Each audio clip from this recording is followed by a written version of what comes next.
कधीच नाही चुकणार तुमचे फेवरेट टीव्ही शोज झी5 सोबत, तेही एकदम फ्री। वाव जयंत, तू रोज रोज माझ्यासाठी किती नवीन नवीन डिश ट्राय करतोस। मग तुला असं वाटलं पाहिजे ना की येस आपला डिनर टाइम आला। आपला टाइम असतो तो जानू, you should always look forward to it.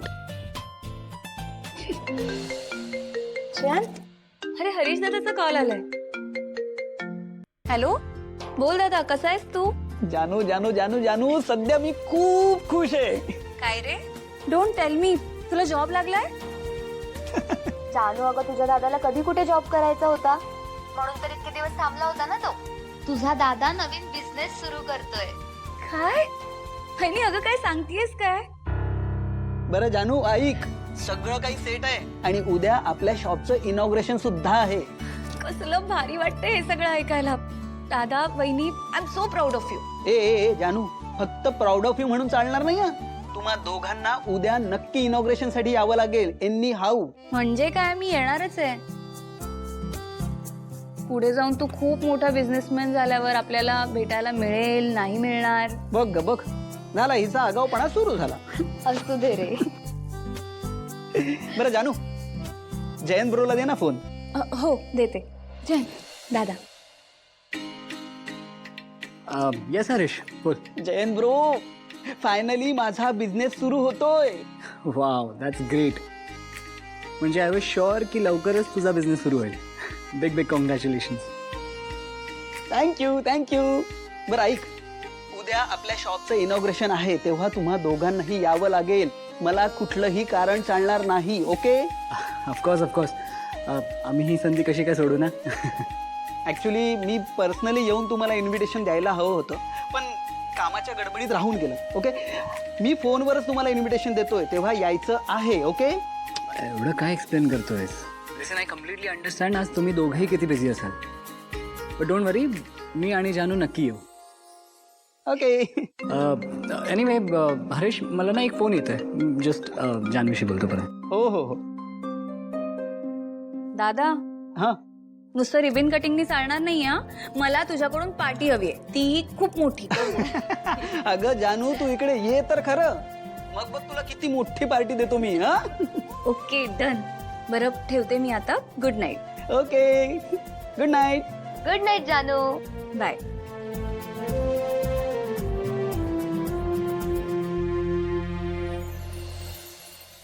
काय रे, तुला कॉल येत होता ना? हां, तो कट झाला आता। बरं जयंत, ऐक ना, मला ना खूप आनंद झालाय। माझा दादा बिझनेसमॅन होणार आहे आता। नाही म्हणजे तो आधीपासून टॅलेंटेड होता, पण त्याला ना संधी मिळत नव्हती। पण बघ कशी त्याने स्वतःसाठी आता संधी तयार केली। बरं आपण उद्या जातोय ना?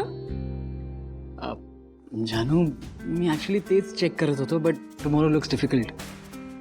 पूर्ण दिवसभर मीटिंग्स आहेत, मला फ्री होता होताच रात्र होणार आहे। अरे बापरे, मग मी जाऊ का? हे बघ, तसंही परीक्षा संपल्यानंतर सुट्टीसाठी मी घरी जाणारच होते ना, आणि मी त्यांना सांगेन तुला काम आलं म्हणून तू नाही आलास। खरंय तुझं, बट बघ ना, त्याने आपल्या दोघांना इन्व्हाइट केलंय, आणि जर तू गेलीस आणि मी आलो नाही तर त्यांना उगाच माझ्याविषयी गैरसमज होईल की हा आला नाही। गेलो तर आपण दोघंही जाऊया। जयंत, अरे हरीश दादा किती प्रेमाने बोलवत होता, त्यांना खूप वाईट वाटेल रे जर मी नाही गेले तर। मी एक काम करते, मी जाते आणि सांगते ना त्यांना तू कामात बिझी होतास म्हणून नाही आलास। मग आपण एक काम करूया, परवाची कामं मी पुढे ढकलतो, परवा आपण दोघेही जाऊ, म्हणजे आपण त्यांना सॉरी पण म्हणू आणि विशेष पण देऊ, चालेल? पण परवा नक्की ना? हो नक्की। आता जेवण घे।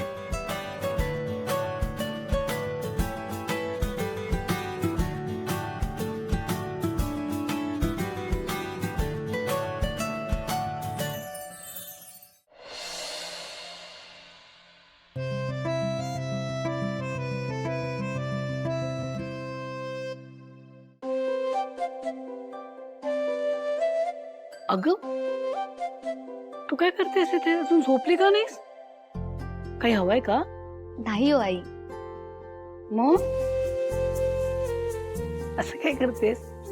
काय लपवतेस? आई हे तुमच्यासाठी. माझ्यासाठी? अगं हे कशासाठी? आई उद्या आपल्या शॉपचं ओपनिंग आहे. आमच्यासाठी खूप मोठा दिवस आहे. त्यामुळे हॅरी आणि मी ठरवलं होतं आईंसाठी छान अशी नवी साडी घ्यायची. म्हणून हे तुमच्यासाठी. एक मिनिट.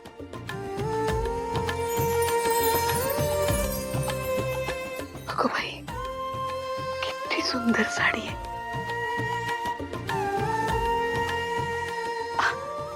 सिंचना, अगं उद्या आपल्या सगळ्यांसाठीच खूप मोठा दिवस आहे, पण म्हणून एवढा खर्च कशाला? आई तुम्हाला साडी घेणं ही आमची इच्छा होती.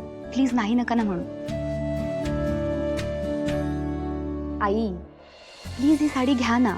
आणि आई ही साडी तुम्हाला उद्याच नेसायची. हा मी साडीचं पिको फॉल सगळं काही करून ठेवलंय. आणि मेन गोष्ट साडीचा ब्लाऊज देखील रेडी आहे. त्यामुळे तुम्हाला ही साडी उद्या नेसायचीच आहे.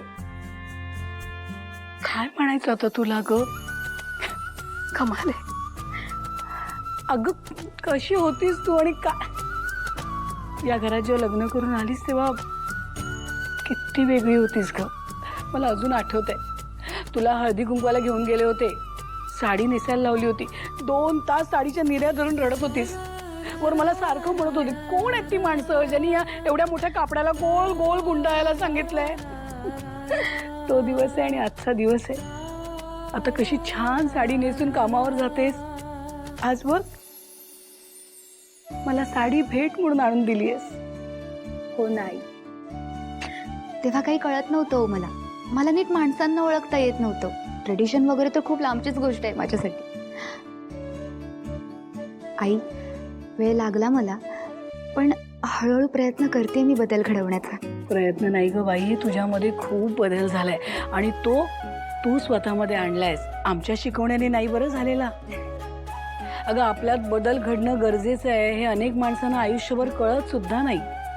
आता माझी छोटीशी सून मोठी झाली आहे. हो आई, पण फक्त मी नाही. हा तुमचा मुलगा देखील बदललाय. हो ग, तुम्हा दोघांना असं आयुष्यात पुढे जाताना बघून किती छान वाटतंय म्हणून सांगू. तुमचं कौतुकही वाटतंय आणि तुमच्याबद्दल अभिमानही वाटतोय. तू इतक्या प्रेमाने साडी आणलीस, उद्या हीच नेसणार आहे मी. थँक्यू आई. अगं खूप खूप आशीर्वाद मला. जा आता, खूप उशीर झालाय. हो.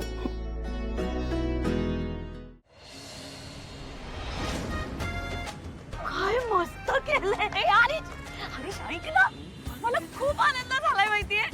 तुझं दुकान मला वाटलंच नव्हतं की आयुष्यात तू काही करशील. हो मग, पण केलंस ना. बिझनेसमन झालास तू. नाहीतर यांच्याकडे बघ नुसते आपली नोकरी एके नोकरी. बिझनेस चालू करायला भांडवल लागतं आणि आपल्या हातातून पैसा सुटणार आहे का? बरोबर आहे. बरोबर आहे काय? मोहरीन धरून म्हणजे मी अडचण आहे. तू जाऊ दे, ह्यांच्याशी बोलण्यात काय अर्थ नाही. आई कधी तू माझा अजिबात आळशीपणा करायचा नाही. आणि आता कष्ट कर, मेहनत कर आणि जेव्हा पहिली कमाईल ना तेव्हा मला एक छानशी साडी घे बरं का.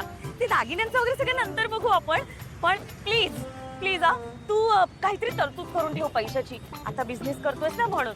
हा वाटलंच होतं मला. आ? थँक्यू कौतुक केल्याबद्दल. बरं ताई आलो मी जरा. हा. अरे आई बाबा वरद इथे, मग दादा वहिनी कुठे? झी5 ॲप डाउनलोड करा आणि पहा सर्व एपिसोड्स एकदम फ्री.